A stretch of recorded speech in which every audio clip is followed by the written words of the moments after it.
ఒకళ్ళు లేదా అందరు చదువుతాం ఒకసారి, అందరు చదువుతాం. అయితే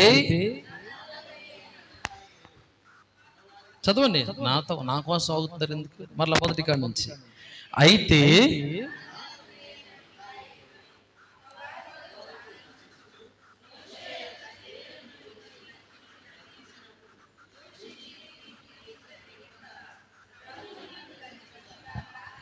చిన్న మన ప్రార్థన. మా పరమ తండ్రి, మీకు స్తోత్రాలు. ఉదయకాలమందు మీ సన్నిధిని మాకు తోడుగా ఉంచినందుకు స్తోత్రాలు. వాక్యము మీది, ప్రజలు మీ వారు. మీరే మాతో సూటిగా మాట్లాడి మీ నామమునకు మహిమ తెచ్చుకుని క్రీస్తు వారి పేరిట ప్రార్థించి అడిగి వేడుకుంటున్నాము తండ్రి, ఆమేన్. దేవునికి స్తోత్రం కలుగును గాక. నాడు ఒక చిన్న ప్రశ్న ఏంటంటే, మనలో అంటే క్రైస్తవ విశ్వాసంలో మనము ఎవరితో ఎక్కువగా పోరాడాలి? అత్తగారితోనా? ఎవరమ్మా అత్తగారితో పోరాడాలండి? ఎవరితో మనం ఎక్కువగా పోరాడాలి? ఎవరితో పోరాడాలి? అపవాదితో పోరాడాలి. అపవాదితో పోరాడితే మీరు గెలుస్తారా? మరి ఎందుకమ్మా అపవాదితో మనకి? ఎవరితో పోరాడాలి? ఎవరన్నా చెప్పగలరా? చెబితే బాగోదు కానీ బాబు, మా ఇంటి పక్క వాళ్ళతో పోరాడాలి, లేకపోతే అసలు మామూలు కదని చూస్తున్నారు నా ఇంకా చాలా మంది. దయచేసి మనం పోరాడవలసింది మన పక్కింటి వారితోనో లేకపోతే ఎదురింటి వారితోనో కాదు, కానీ మనతో మనమే పోరాడ. దేవునికి స్తోత్రం కలుగును గాక. ఎవరితో పోరాడాలండి? నీకు నువ్వే పోరాటం చేసుకోవాలి దినదినము కూడా. కారణం ఏంటంటే, మన జీవితం ఎలాంటిదంటే కత్తి మీద సాము లాంటిది. ఎప్పుడు ఎలా ఏం జరుగుతుందో ఎవరికి కూడా తెలియదు. కారణం ఏంటంటే, ఈ భూమి మీద మనుషులందరికీ వచ్చే మరణమే మనకు కూడా వస్తుంది. ఈ భూమి మీద వచ్చే రోగాలన్నీ కూడా మనకు కూడా వస్తాయి. ఈ భూమి మీద జనాలకు వచ్చే ఇబ్బందులు, కష్టాలు, బాధలన్నీ కూడా మనకు వస్తాయి. కానీ వీటన్నిటి నుంచి కూడా మనం జయించాలి అంటే మనకేం కావాలి? ఏం కావాలి?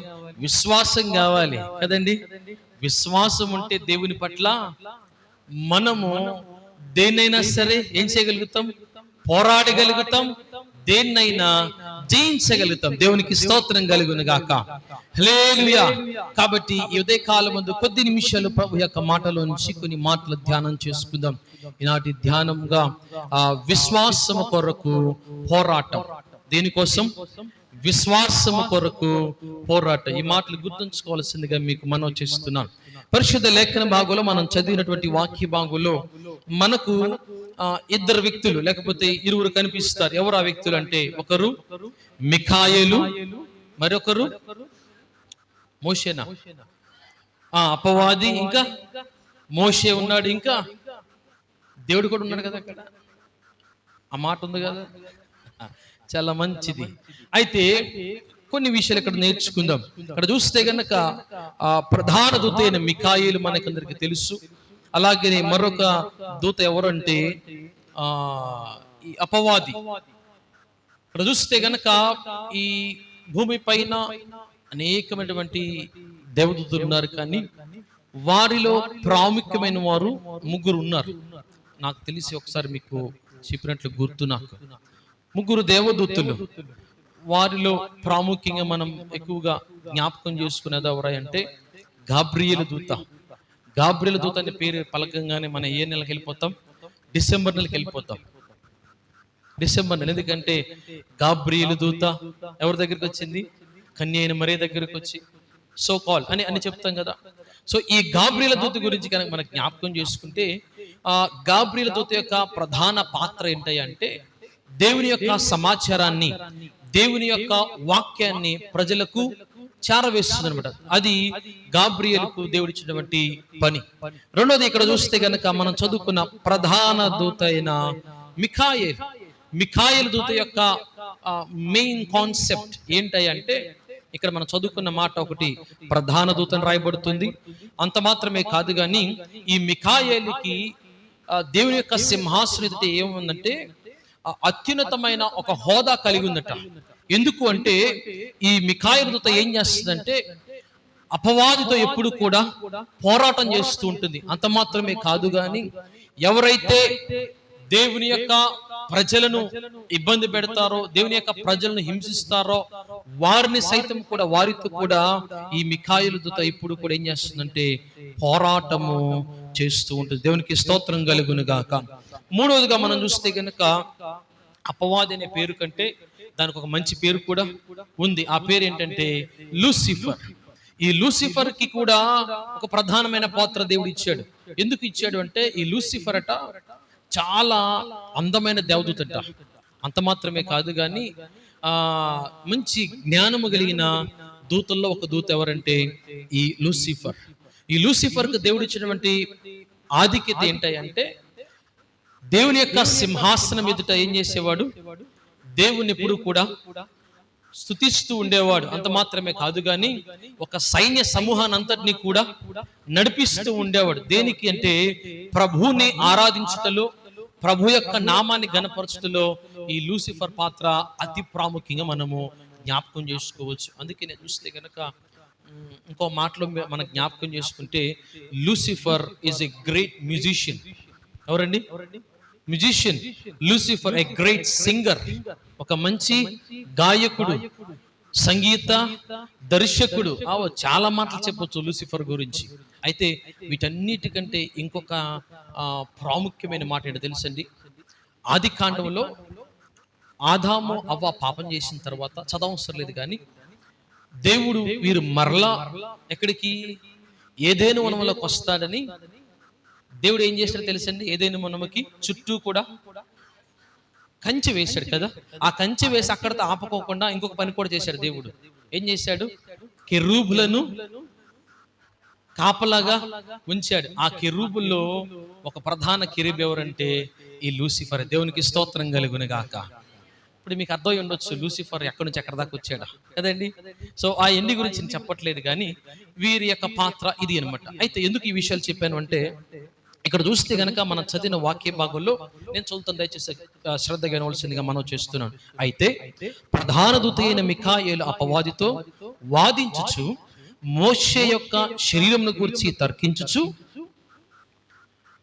తర్కించినప్పుడు దూషించి తీర్పు తీర్చ తెగింపక ప్రభువు నిన్ను గద్దించునుగాక అని దేవునికి స్తోత్రం కలుగునుగాక. ఇక్కడ చూస్తే కనుక ఈ యొక్క 9వ వచనం మనం జ్ఞాపకం చేసుకుంటే ఈ గ్రంథకర్త యోధా రాస్తూ తనకు పాత నిబంధన గురించి కొన్ని విలువల గురించి తెలుసుకున్నాడు. అంత మాత్రమే కాదు గాని కొన్ని పురాతనమైన గ్రంథాలను చదివి విశ్లేషించి ఈ యొక్క అధ్యాయమును చాలా స్పష్టంగా రాసినట్లుగా మనం చూస్తున్నాం. అందులో తను తీసుకున్నటువంటి ఒక బుక్లో, ఆ బుక్ పేరేంటే the assumption of Moses. The assumption of Moses అనే ఒక గ్రంథములో నుంచి ఈ వచనాన్ని తీసుకున్నాడు. ఏంటా వచనం అంటే మనం చదువుకున్నటువంటి ఈ మాటల్లో ఒక మాట దేని గురించి అంటే మోషే మనందరికీ తెలుసు మృతి నొందాడు కదండి. మోషే మృతి నొందినప్పుడు సమాధి చేయబడాలి కదా. ఈ సమాధి చేయబడినప్పుడు దేవుడట ప్రధాన దూత అయిన మిఖాయేలుని పంపించి, మిఖాయేలు నీవు వెళ్ళి మోషే యొక్క భూస్థాపిత కార్యక్రమాన్ని చేయమని చెప్పినప్పుడు మిఖాయేలు దూత అక్కడికి వెళ్ళాడట. అయితే ఈ మిఖాయేలు దూత వచ్చినప్పుడు ఎవరు వచ్చారు అంటే లూసిఫర్ కూడా చాలా త్వరగా వచ్చి ఇది నీవు చేయకూడదు, ఇది ఎవరు చేయాలి, నేను చేయాలి, ఇది నా పని అని చెప్పి లూసిఫర్ మిఖాయేలుతో వాగ్దానికి దిగాడంట. వాగ్దానికి అంటే గొడవకు దిగాడంట. కారణం ఏంటో అంటే ఎందుకు దిగాడో తెలుసా? మోషే ఒక పని చేశాడు. ఏం పని అంటే ఫరో ఎదుట ఉన్నప్పుడు, ఫరో దగ్గర ఉన్నప్పుడు హెబ్రీన్ ఒకరిని ఏం చేశాడు? కొట్టి చంపి పాతి పెట్టాడు కదా. సో దానిని బట్టి మోషే పాపం చేశాడు కాబట్టి ఎవరు చేయాలి పనంతా? నేనే చేయాలని అపవాది ఎవరితో? మిఖాయేలుతో వాదిస్తుందంట. అయితే ఈ వాదనల గురించి అలా వాదిస్తున్నప్పుడు మిఖాయేలు చెప్పిన మాట తెలుసండి. శరీరం గురించి తర్కించినప్పుడు దూషించి తీర్పు తీర్చ తెగింపక అని రాయబడుతుంది. దేవునికి స్తోత్రం కలుగును గాక. అక్కడ ఏం జరుగుతుంది? ఇద్దరి మధ్య మాటలు యుద్ధం జరుగుతుంది. అయితే మిఖాయేలు దూత అపవాదిని దూషించటానికి ఎంత మాత్రము తెగింపగా ఆయన అన్నమాట తెలుసా, ప్రభువు నిన్ను గద్దించునుగాక అని. దేవునికి స్తోత్రం కలుగునుగాక. ఎందుకు ఈ మాట అన్నాడు? ఈ మధ్యాహ్న కాలం ముందు ఒక చిన్న మాటలు మనం జ్ఞాపకం చేసుకుని మన వాక్యాన్ని నేర్చుకుందాం. చూస్తే గనక మన జ్ఞాపకం చేసుకుంటే మిఖాయేలు దూతకి అధికారం ఇవ్వబడిందా లేదా? సర్వాధికారాలు ఇవ్వబడ్డాయి. అందుకనే కదా దేవుడు ఏమంటారు మిఖాయేలుని కిందకు పంపించింది. కానీ ఇక్కడ చూస్తే గనక అపవాదితో లేకపోతే లూసిఫర్ తో మిఖాయేలు ఇప్పుడు కూడా ఏమన్నారంటే గొడవకి ముందుకు వెళ్ళలేదు. తనని ఇబ్బంది పెట్టడానికి ముందుకు తెగించలేదు. కానీ తను చేసిన పనులన్న ఏంటంటే కొంచెం మౌనంగా ఉండి పలికిన మాట ఏంటంటే, దేవుడు నిన్ను గద్దించునుగాక అని ఆ మాట పలికాడు. కారణం ఏంటి? ఎందుకు మిఖాయేలు దూత ఈ మాటలు పలకవలసి వచ్చింది? కారణం ఏంటి? ఎందుకు అంటే మిఖాయేలు దూతకు సర్వాధికారాలు ఇవ్వబడ్డాయి, మిఖాయేలు దూతకు అన్ని హక్కులు ఇవ్వబడ్డాయి. కాబట్టి మిఖాయేలు దూత ఈ అపవాదిని ఎదిరించో లేకపోతే దూషించో లేకపోతే అక్కడి నుంచి బయటికి పంపించేసి కార్యక్రమం అంతా చేయొచ్చు. కానీ మిఖాయేలు దూత అదేమి కూడా చేయలేదు. కారణం ఏంటంటే మిఖాయేలు దూత వినయము కలిగి అక్కడ ఏమంటారు వినయం కలిగినట్లుగా మనం చూడవచ్చు. దేవునికి స్తోత్రం కలుగును గాక. ఎందుకు అంటే మిఖాయేలు దూత వినయాన్ని ప్రదర్శించింది. కారణం ఏంటంటే మిఖాయేలు దూతకి ఇవ్వబడినటువంటి అధికారాన్ని బట్టి, మిఖాయేలు దూతకి ఇవ్వబడినటువంటి సర్వ అధికారాలను బట్టి తనకున్న అధికారాన్ని లేకపోతే తనకున్న ఆధిక్యతను బట్టి లూసిఫర్ను గాని అపవాదిని గాని దూషించలేదు. కానీ ఏం చేసింది అంటే వినయము కలిగి ప్రవర్తించి దేవునికి స్తోత్రం కలుగును గాక. వినయముతో ఎందుకు ఈ మాట చెప్తున్నాను అంటే క్రైస్తవ జీవితం మీకు ముందుగా తెలియపరిచినట్లుగా మనము మన యొక్క విశ్వాసము కొరకు ఎప్పుడు కూడా పోరాటము చేస్తూ ఉండాలి. అందులో ప్రాముఖ్యంగా ఎలా ఉండాలి, ఎలా పోరాటం చేయాలంటే వినయము కలిగి మనము పోరాడాలి. దేవునికి స్తోత్రం కలుగును గాక. వినయము కలిగి మనము పోరాడాలి. అంతేగాని కత్తులు కటరలు తీసుకొని పరిగెడితే అది అక్కడితో ఆగేది కాదు. అందుకనే మన భారతదేశానికి స్వతంత్రం రాకముందు చాలా పోరాటాలు చేశారు కదండి. They have fought a lot కదండి. మన దేశం కొరకు ఎంతగానో పోరాటపడ్డారు. కానీ తర్వాత మహాత్మా గాంధీ చేసిన పని అంటే ఏం చేశారమ్మా? యుద్ధాలు కాదు, మనం ఏం చేయాలి? అహింసతో మనము ముందుకు సాగాలి అని చెప్పినప్పుడు ఆ అహింస ద్వారా ఏం చేశారంటే స్వతంత్రాన్ని వారు కాదు మనము పొందుకోగలిగే. దేవునికి స్తోత్రం కలుగును గాక. హింస ద్వారా అయితే అది అయ్యేది కాదు. కానీ అహింస ద్వారా మనం ఏం పొందుకున్నాం? స్వతంత్రాన్ని పొందుకోగలిగాం. అలాగే ఇక్కడ చూస్తే కనుక మిఖాయేలు దూత అధికారాన్ని బట్టి ఏమీ చేయలేదు, కానీ వినయము కలిగి అక్కడ ప్రవర్తించాడు. దేవునికి స్తోత్రం కలుగును గాక. కాబట్టి ఈనాడు క్రైస్తవ జీవితం మనం చేయాల్సిన పని ఏంటంటే ప్రతి సందర్భములో కూడా వినయము కలిగి మనము ప్రవర్తించాలి. దేవునికి స్తోత్రం కలుగును గాక. ఈ మాట చెప్తే చాలా మందికి నాకు తెలిసి అర్థం కానట్లుంటారు, అర్థం కానట్లే ఉంటారు. కారణం ఏంటంటే వినయం అనేది మన ఒంట్లో లేదు. వినయం అనేది అసలు మనకు పట్టనటువంటి పని అది. ఎందుకు అంటే వినయంగా ఉండమంటే అసలు అది మనము ఉండటానికి కూడా ఆలోచించలేని పరిస్థితిలో ఉన్నాం. మనం ఏదన్నా ఎవరన్నా మన పక్కింటి వాళ్ళు పక్కన పెట్టేస్తే మన ఇంటి వాళ్ళే, మన పిల్లలు లేకపోతే మన తల్లిదండ్రులు ఎవరన్నా ఒక్క చిన్న మాట అంటే ఎవరన్నా తలకే ఉంచుకొని వెళ్ళిపోతారా? ఏం మాట్లాడుతావు అన్నా నువ్వు, అసలు ఈ మాట్లాడినట్టు చూస్తారు నా వైపు చాలా మంది. అయ్యే పరిస్థితులు ఎవరు కూడా లేరు ప్రజెంట్. ఎలా ఉన్నారు అంటే మనం ఒక్క మాట అంటే ఆ మాట ఎందుకు అన్నామా అని బాధపడేలాగా చేస్తారే తప్ప వినయం కలిగి అయ్యో మా తండ్రే కదా అంది, లేకపోతే నా కుమారుడే కదా అంది, నా కుమార్తె కదా, నా తల్లే కదా, లేకపోతే నా అత్తయ్య కదా, నా మామే కదా, లేకపోతే నా తండ్రే కదా అని ఎవరు కూడా ఆలోచనలు ఈనాడు క్రైస్తవ సమాజము లేదు. ఎప్పుడు కూడా ఎక్కడ నుంచి ఎవరితో గొడవ పెడితే మనకు ప్రశాంతత దొరుకుతుందా, ఎవరిని దూషిస్తే మనం ప్రశాంతంగా ఉంటామా, ఎవరితో గొడవ పెట్టుకుంటే మనం ఈ రోజంతా శాంతంగా బ్రతుకుతామన్న ఆలోచనలో ఉన్నామే తప్ప ఏ రోజు కూడా ఏ క్షణము కూడా వినయము కలిగి మన జీవితాన్ని ముందుకు సాగించుకుందామన్న ఆలోచన క్రైస్తవ జీవితంలో ఎవరికి కూడా లేదు. అందుకే ఈనాడు మనం జ్ఞాపకం చేసుకుంటే గనక మనం ఎంత ప్రయత్నించినా ఎంత చేసినా సరే విశ్వాసంలో మనం ఓడిపోతున్నామంటే గల కారణం ఏంటంటే మన జీవితానికి వినయం అనేది లేకపోవడం ద్వారా. క్రైస్తవులు మనం ఏం చేయాలంటే వినయం కలిగి ప్రవర్తిస్తే గనక మన యొక్క విశ్వాస పోరాటములో విజయాన్ని పొందుకుంటాం. దేవునికి స్తోత్రం కలుగును గాక. ఎంతమంది అండి ఇక్కడ ఉన్న వారు ఎవరన్నా పోరాటం చేసి విజయములు పొందారా విశ్వాసాలు అంటే? అబ్బే, అది అయ్యే పని కాదు.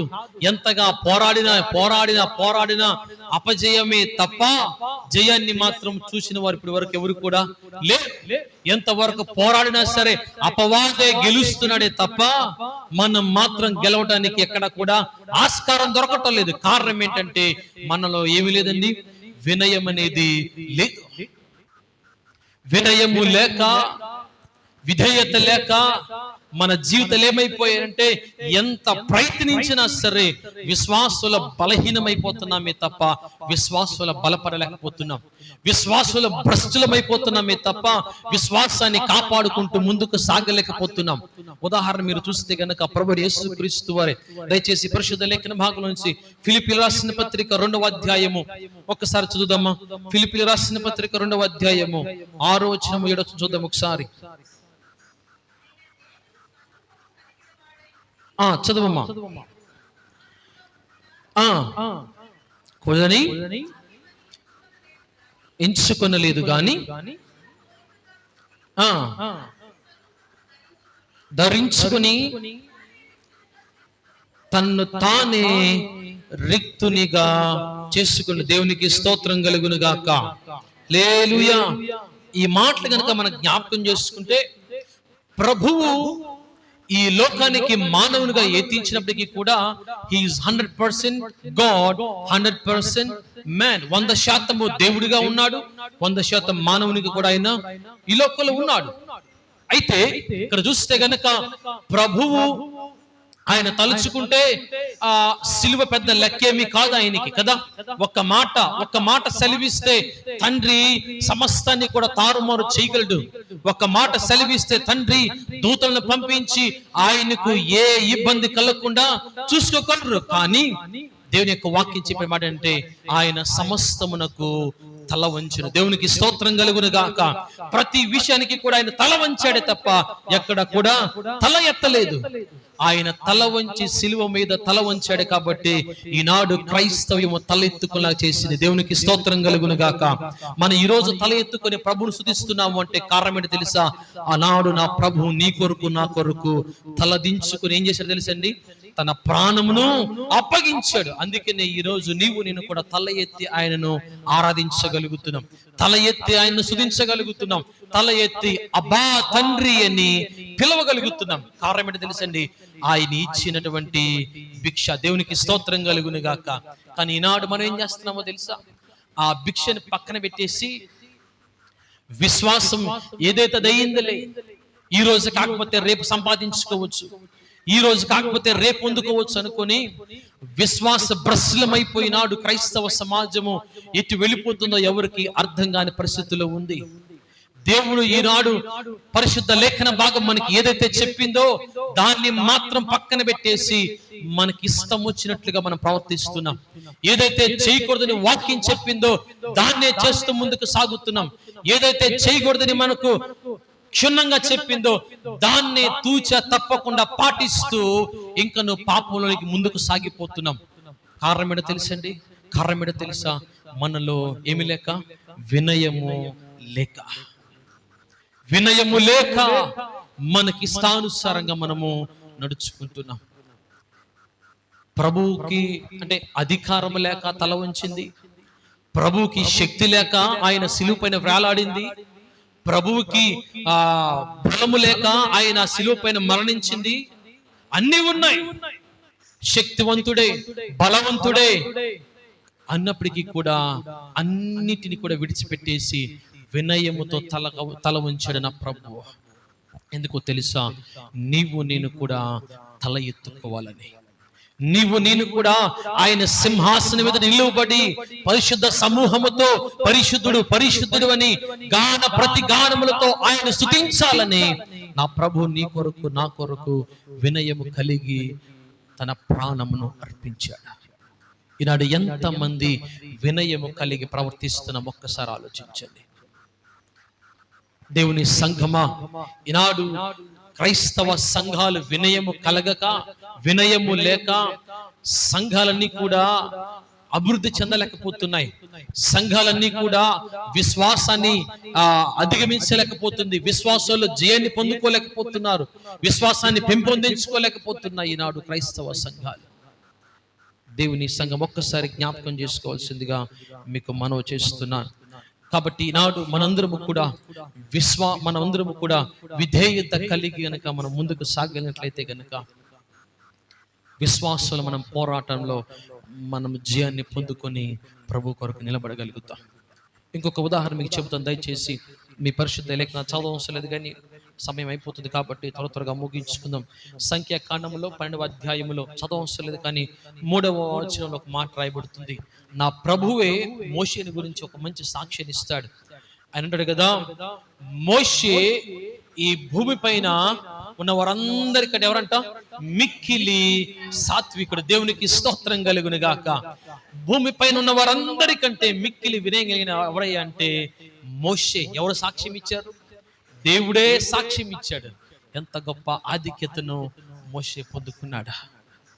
ఈనాడు నీవు నేను కూడా అలాంటి వినయం కలిగి బ్రతికితే నా ప్రభు రెండో రాకడ వచ్చినప్పుడు ఒకవేళ మనందరం కూడా ఎత్తబాటగలిగితే దేవుని సింహాసనం ఎదుట నా ప్రభు మనందరినీ చూసి ఒక మాట చెబుతాడు, వీరు నా కొరకు వినయము కలిగి బ్రతికారు. దేవునికి స్తోత్రం కలుగును గాక. ఈ భక్తులు, ఈ నా ప్రజలు, ఈ నా పిల్లలు నా కొరకు వినయము కలిగి ఈ భూమి పైన బ్రతికారని ప్రభువు సింహాసనం ఎదుట సాక్ష్యం ఇస్తాడు మనల్ని బట్టి. దయచేసి ఒకవేళ మీలో ఎవరన్నా అలాంటి వినయము కలిగి ఇంకా ఉండలేకపోతే గనక ఈ రోజు నుంచన్నా ఇక నుంచన్నా ప్రయత్నం చేయండి. ఒక్కసారన్నా ఎలా ఉండగలుగుతాము ఒకసారి ప్రయత్నం చేస్తే గనక తప్పకుండా మీ విశ్వాసంలో మీ విశ్వాస పోరాటంలో జయాన్ని మీరు పొందుకుంటారు. రెండవదిగా చూస్తే గనక త్వరగా వెళదాం. రెండవదిగా మొదటిది మిఖాయేలు దూత ఏం కలిగి ఉన్నాడండి? వినయము కలిగి ఉన్నాడు. రెండవది మిఖాయేలు దూత దేవుని అధికారం పట్ల గౌరవము కలిగి ఉన్నాడు. He was respect towards God's authority. దేవుని యొక్క అధికారము పైన మిఖాయేలు దూత ఏం కలిగి ఉన్నాడండి? గౌరవము కలిగి ఉన్నాడు. ఇక్కడ చూడండి, దేవుని యొక్క లేఖన భాగంలో ఆయన అంటున్న మాట ఏంటంటే, నేను ఏది కూడా కారణం ఏంటంటే దేవుడే నిన్ను గద్దించునుగాక అన్నాడు. మిఖాయేలు దూతకి అధికారం ఇవ్వబడిందా లేదా? ఇవ్వబడింది. అన్ని అధికారాలు ఉన్నాయి. అంత శక్తిమంతుడు, సర్వాధికారాలు ఇవ్వబడ్డాయి మిఖాయేలుకి. కాబట్టి మిఖాయేలు దూత తను తలుచుకుంటే అపవాదిని అక్కడి నుంచి ఏం చేయొచ్చు? పంపించి వేయవచ్చు. అక్కడి నుంచి తనతో పోరాడి జయించి అక్కడి నుంచి పంపించవచ్చు. కానీ మిఖాయేలు దూత దాన్ని చేయలేదు. కానీ తను తెలుసుకున్న విషయం ఏంటంటే దేవుని యొక్క అధికారము పట్ల ఏం కలిగి ఉన్నాడు? గౌరవం కలిగి ఉన్నాడు. కారణం ఏంటంటే దేవుని equal position once upon a time. ఒకానొక సమయంలో మిఖాయేలు దూతను అలాగని లూసిఫర్ కూడా ఏం కలిగి ఉన్నారు? ఇద్దరు కూడా అధికారాలు కలిగి ఉన్నారు. ఒక మాట చెప్పాలంటే వారు కూడా మంచి స్నేహితులు అయి ఉండొచ్చు కదండి.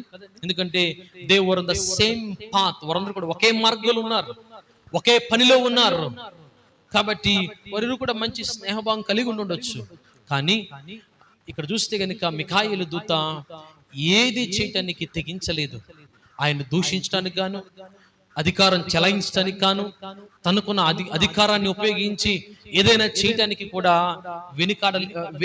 ముందుకు వెళ్ళలేదు. కానీ తను గుర్తించిన ఏంటంటే నా వెనుక ఉన్నవాడు నాకన్నా సర్వశక్తిమంతుడు. He is more powerful than me. ఇంకొక మాటలో చెప్పాలంటే నన్ను ఏర్పరిచిన వాడు ఆయనే. కాబట్టి ఆయన నిన్నేం చేయాలి? నిన్నే గద్దించాలి. ఎవరు? నా దేవుడు నిన్ను గద్దించును గాక అని చాలా స్పష్టమైనటువంటి ఆధిక్యతను, లేకపోతే చాలా స్పష్టమైనటువంటి దేవుని యొక్క అధికారమును అక్కడ కనపరిచాడు. దేవునికి స్తోత్రం కలుగును గాక. హల్లెలూయా. అక్కడ చూస్తే గనక మనం కూడా ఏం చేయాలి అంటే దేవుని యొక్క అధికారం పైన ఇప్పుడు కూడా ఏం కలిగి ఉండాలండి? గౌరవమును కలిగి ఉండాలి. ఎందుకు ఈ విషయాన్ని చెప్తున్నాను అంటే, కామన్ మానవులమైన మనకు జరిగే కామన్ యాక్ట్ ఏంటి అంటే, అఫ్ కోర్స్ అది నేను వేరే ఉద్దేశంతో అంటలేదు, కానీ మనం చూస్తే గనక మనల్ని పాలించే పాలకులు, అధికారులు కదండి, అధికారులు ఎక్కడి నుంచి? ఫ్రమ్ ది ఫస్ట్ ఏమంటారు, పౌర దగ్గర నుంచి, అక్కడ నుంచి ఫ్రమ్ ద బాటమ్, మన ఊర్లో వార్డ్ మెంబర్ వరకు నేను మాట్లాడుతున్నా. ప్రతి ఒక్కరి గురించి చెప్తున్నాను ఈ మాట. ఎందుకంటే ఇట్స్ ఎ క్యాజువల్ థింగ్. మనము ఎవరిని చూసినా కానీ ఏం చేస్తామమ్మా? వార్డ్ మెంబర్నైనా గౌరవిస్తాం, ఎవరిని? ప్రైమ్ మినిస్టర్ అయినా గౌరవిస్తాం. am I right? మనం గౌరవిస్తాం. ఇది కామన్. ఎందుకంటే వారు అధికారులు ఉన్నారు కాబట్టి వారు మనకి ఏం పడతారు? సహాయపడతారని, ఏదో ఒక రీతిలో మనకు ఉపకారంగా ఉంటారని మనం ఏం చేస్తామంటే వారిని గౌరవిస్తాం. కాదంటలేదు, మంచిదే. అయితే ఇందులో కొంతమంది ఇంకా మంచి వ్యక్తులు కూడా ఉన్నారు. ఏంటి ఆ మంచి వ్యక్తులు అంటే, ఉదాహరణకి ఇక్కడ యేసుబాబు ఉన్నాడు కాబట్టి చెప్తున్నాను. యేసుబాబు దగ్గరికి వచ్చి, ఫర్ సపోజ్ యేసుబాబు దగ్గరికి వచ్చి, యేసుబాబు వార్డు మెంబర్, మన ఆయన ఏ వార్డులో ఉన్నాడు మనకు తెలియదు, కానీ యేసుబాబు వార్డు మెంబర్ వచ్చి, యేసుబాబు నువ్వు పోస్ట్ మాస్టర్ కాబట్టి నువ్వు ఏది చేసినా సరే, ఏం చేసినా, ఈ ఊర్లో నువ్వేది చేసినా సరే నీ ఇష్టం వచ్చింది చెయ్యి, నీ వెనకమాల ఎవరున్నారు? నేనున్నాను, నీకెందుకు, నేను చూసుకుంటాను అంటే యేసుబాబు ఏం చేస్తాడు? యేసుబాబు ఆబ్వియస్గా ఏం చేస్తాడండి? తనకున్న పనులన్నీ కూడా చక్కబెట్టుకున్నాడు లేదా? ఎందుకంటే ఎవరు భరోసా ఇచ్చారు? భరోసా ఇచ్చింది ఎవరు? ఎవరైతేనేంటండి, అధికారులు కాబట్టి భరోసా ఇచ్చాడు కాబట్టి నాకే భయము లేదు. ఎందుకు భయపడాలి నేను? ఎందుకంటే నాకు ఒక వ్యక్తి ఉన్నారు కాబట్టి నేను భయపడాల్సిన అవసరము లేదు.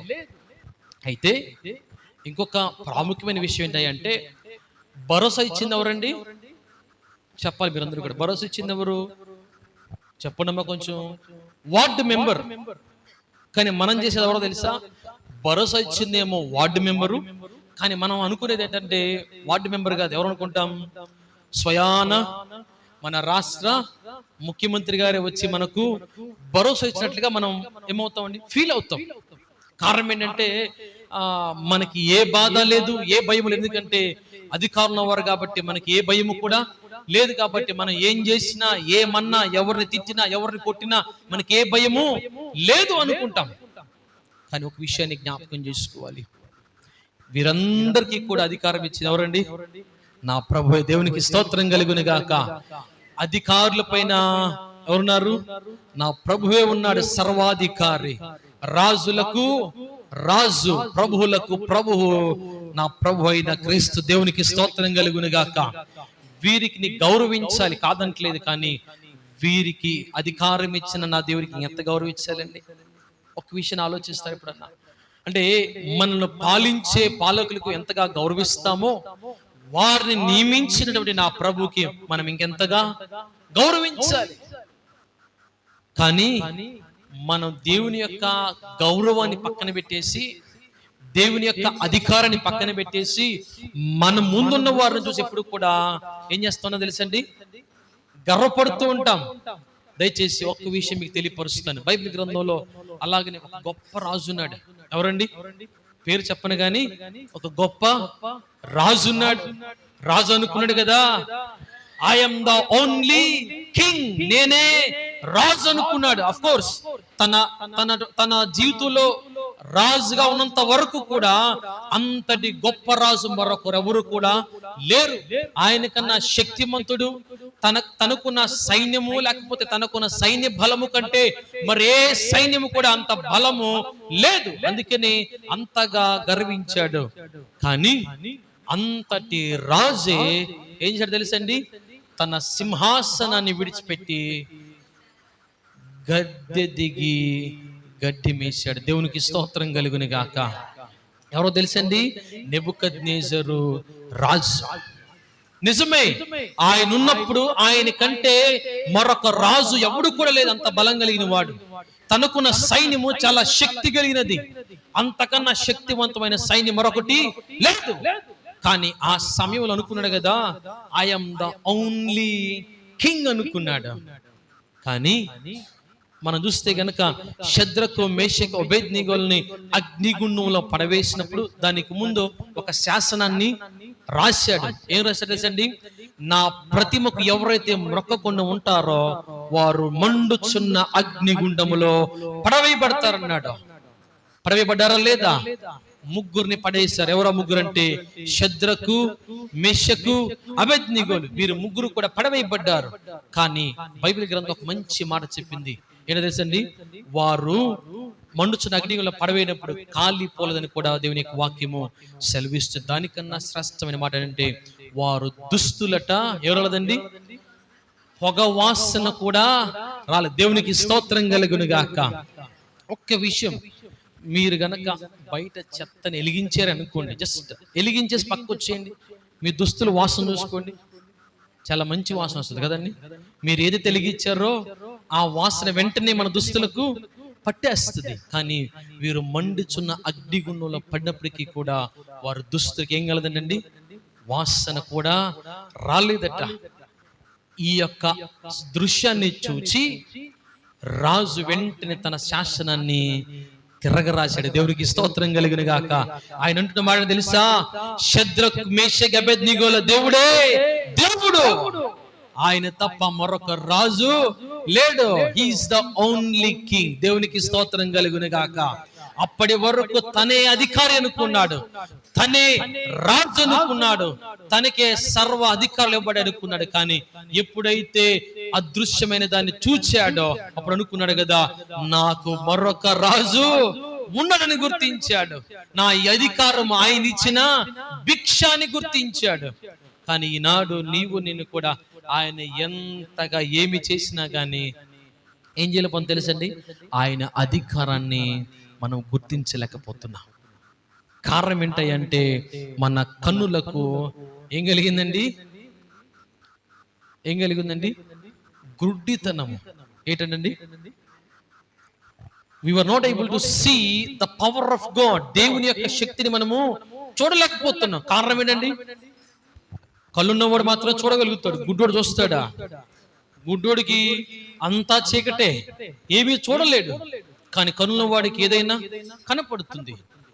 ఈనాడు నీవు నేను కూడా దేవుని యొక్క శక్తిని చూడలేకపోతున్నామంటే మనము కూడా ఎవరమండి? అందులమే, మనము కూడా గ్రుడ్డివారమే. దేవుని సంగమా, ప్రభు యొక్క శక్తిని మనము గుర్తించాలి. ఆయన యొక్క అధికారాన్ని మనము గౌరవించాలి. Who we are to judge people. ఎవరండి మనము? ఇతరులను ఏం చేయడానికి, ఇతరులను జడ్జిమెంట్ తెలుసా మీకు? తీర్పు తీర్చడానికి నీవెవరు, నేనెవరు? We don't have rights to judge others. ఇతరులను తీర్పు తీర్చే అధికారం దేవుడు మనకి ఇచ్చాడా? ఇవ్వలా. దేవుడు మనకి ఇచ్చింది ఏంటంటే, ఫ్రీగా ఇచ్చింది ఏంటంటే తెలుసండి, రక్షణ దేవుడు మనకు అనుగ్రహించాడు. ఇంకొకటి, ఆయనతో సహవాసం చేసే అధికారాన్ని ప్రభు ఇచ్చాడు తప్ప ఆయన అధికారాన్ని పొందుకొని ఇతరులను దూషించే అధికారం ఇవ్వలేదు, ఇతరులను హింసించే అధికారం ఇవ్వలేదు, ఇతరులను ఏం చేసే అధికారము, తీర్పు తీర్చే అధికారం దేవుడు ఎవరికి కూడా ఇవ్వలా. మనం చేయాల్సిన ఏంటంటే ఆయన యొక్క అధికారమునకు తల వంచాలి తప్ప ఆయన అధికారాన్ని తీసుకొని మన ఇష్టానుసారంగా మనం ఎవరు కూడా చేయకూడదు. కాబట్టి ఈ విషయాన్ని జ్ఞాపకం చేసుకోవాల్సిందిగా మీకు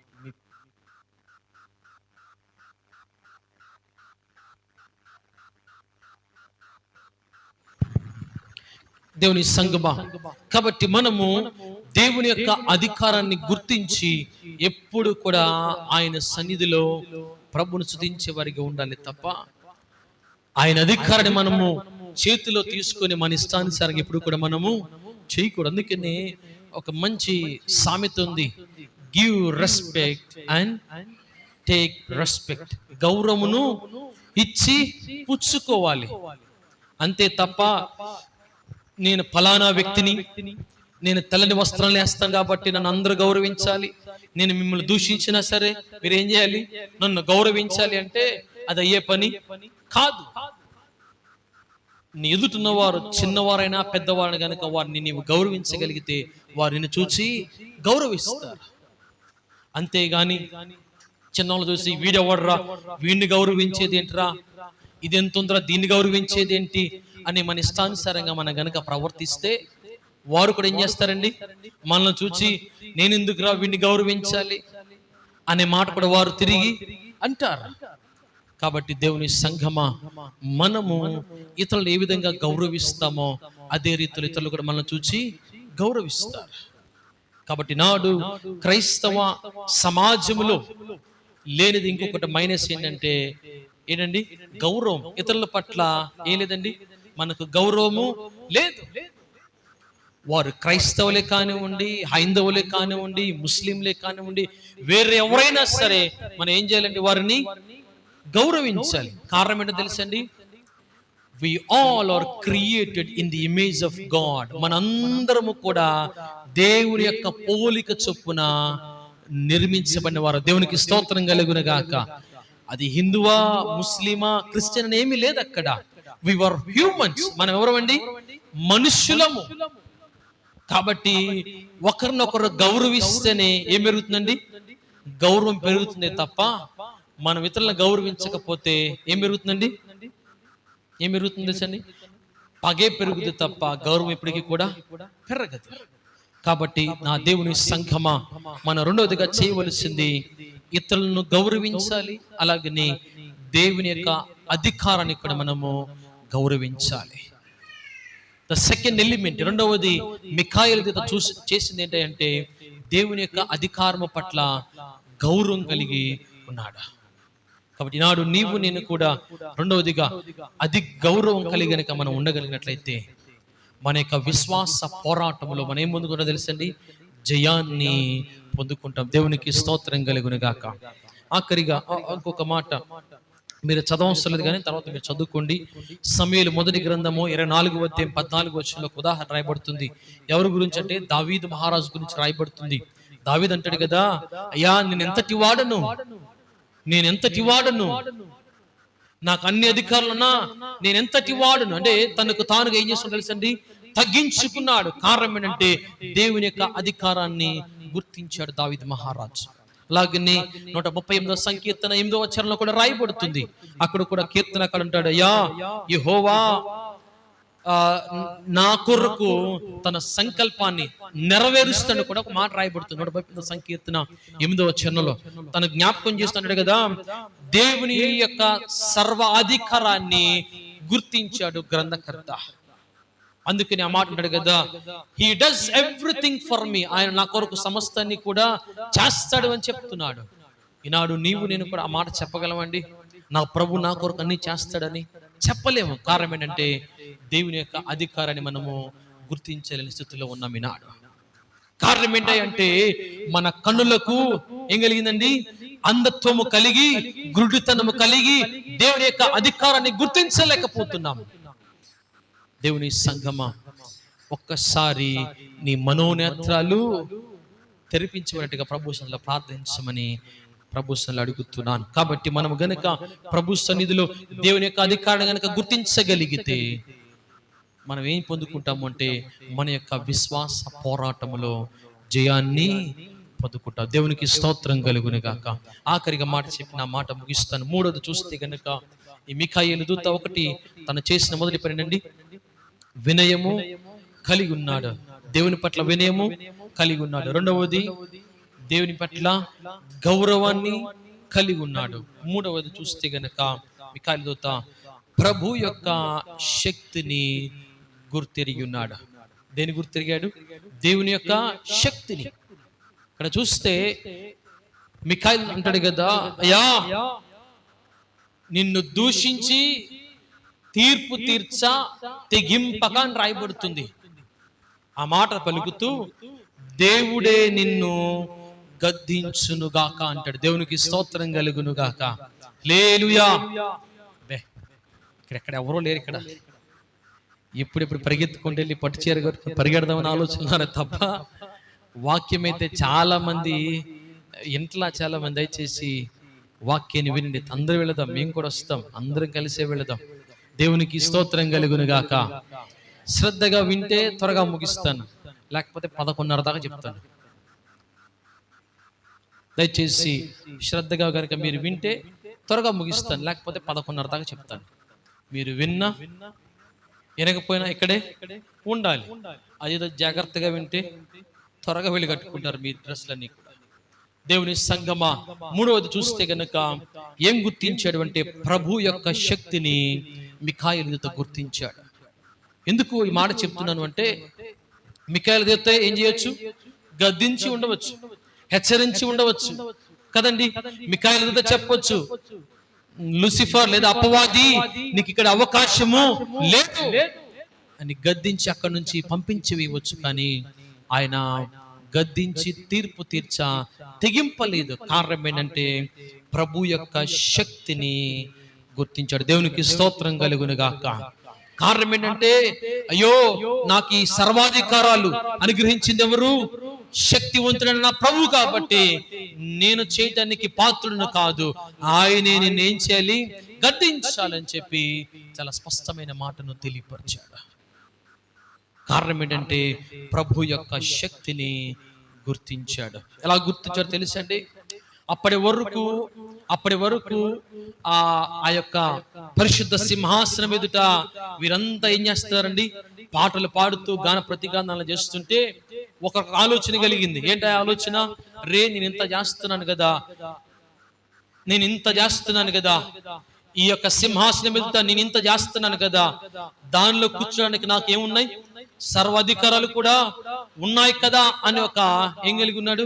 ఒకే ఒక ఆలోచన. ఆ ఆలోచన ఏం చేసిందంటే తన పతనానికి దారి తీసింది. ఉన్న సర్వాధికారాలన్నీ కూడా ఏం చేశాడు? కోల్పోయాడు. He was given all the responsibilities. తనకున్న సర్వాధికారాలన్నీ కూడా ఏం చేశాడు? కోల్పోయాడు. లూసిఫర్ కోల్పోయి ఈ భూమి మీదకి ఏం చేయబడ్డాడు? అయ్యలేదు, పడదొరబడ్డాడు. ఇంకా మంచి మాట కూడా రాయబడింది. అబ్బే, మన మాటలు చెప్పాలంటే నెట్టివేయబడ్డాడు కరెక్టే, త్రోసివేయబడ్డాడు కరెక్టే. కానీ దానికన్నా ఇంకో మాట చెప్పాలంటే మన మాట చెప్పాలనుకుంటే తన్నివేయబడ్డాడు కదండి. He was kicked out from the God's glory. దేవుని యొక్క కృప నుంచి, దేవుని యొక్క సింహాసనం ఎదుట నుంచి ఏం చేయబడ్డాడు? నెట్టివేయబడ్డాడు, తన్నివేయబడ్డాడు. సో తనకున్న సర్వాధికారాలన్నీ కూడా కోల్పోయి శక్తిహీనుడైపోయాడు. ఇవన్నీ కూడా ఏం చేశాడు? జ్ఞాపకం చేసుకున్నాడు. ఎవరు? మిఖాయేలు దూత. అయ్యో నాకున్న అధికారాన్ని కనుక నేను ధిక్కరిస్తే ఏమవుతుంది? కళ్ళారా చూశాను కదా, ఎందుకు అని చెప్పి ఇది నేను చేసే పని కాదు, నా సర్వశక్తినే చేయాలి. దేవునికి స్తోత్రం కలుగునుగాక. ఆయనే శక్తిమంతుడు, ఆయనే చేయలేదు చేసినా సరే అని దేవుడి యొక్క దూత మిఖాయేలు దూత అన్న మాట ఏంటి తెలుసా? దేవుడే నిన్ను గద్దించునుగాక అని మాట పలికాడు. ఈనాడు నీకు నాకు కనుక ఒక మంచి అవకాశం వస్తే, ఏమో ఒకసారి వింటున్నారా? నీకు గాని నాకు గాని మంచి అవకాశం వచ్చింది అనుకోండి. ఏంటది అవకాశం? ఎదుటోడిని కొట్టే అవకాశం, దూషించే అవకాశం, హింసించే అవకాశం. ఎలా హింసిస్తాము అంటే చాలా మంది ఈ యొక్క ఏమంటారు, 24 ఇంచెస్ లేకపోతే 44 ఇంచెస్ 52 ఇంచెస్ ఎల్ఈడి స్క్రీన్లు చూసి అందరూ కూడా ఎలా మారిపోయారు తెలుసండి. ఏమంటారు, ఒక మాటలో చెప్పాలంటే మోస్ట్ ఆఫ్ ద పీపుల్, చాలా మంది డిఫరెంట్ టైప్స్ ఆఫ్ కిల్లర్స్, హింసకులుగా మారిపోయారు. దేని చూసి తెలుసండి? దేని చూసి? టీవీని చూసి, సీరియల్లో లేకపోతే సినిమాలో ఇవో అవో చూసి జనాల్ని ఎలా చంపాలి, ఎలా హింసించాలి, ఎలా ఇబ్బందులు పెట్టాలి, ఏమో చూస్తున్నారా లేదా?